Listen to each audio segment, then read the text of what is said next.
A complete shift from car use is needed to tackle pollution and improve city centre for people, the councillor who chairs the Council Environment Committee has said.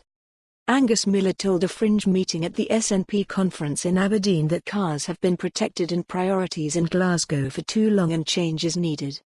Mr. Millar spoke at a meeting hosted by the British Lung Foundation on air quality. He said there is an inequality in the impact of pollution. Mr. Millar said Glasgow has one of the lowest car ownerships in Scotland but the most space given over to cars. He said, "It is those who contribute the least to emissions that are suffering the most." Mr. Millar raised the decision taken decades ago to build a motorway through the city.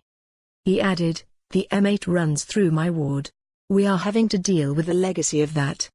The councillor said we have a real opportunity to take action. We need to be bold and ambitious on emissions and air quality.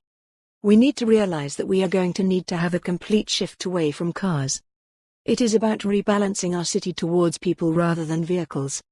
Glasgow has introduced the first phase of a low-emission zone in the city centre for buses.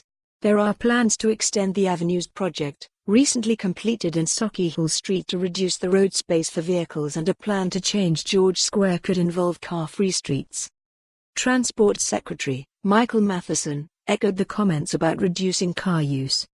He said, "In the transport policy there is a hierarchy of transport options. The first option for short trips should be walking, cycling or public transport. The next phase is the transport review.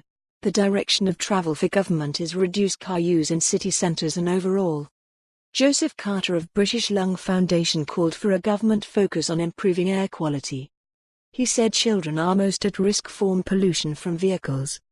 Mr. Carter said because they are smaller they are closer to the source of the pollution from exhaust fumes, and because their lungs are not fully developed they are more likely to be affected by respiratory problems from breathing in poor air quality. For more on this story, visit the news article link.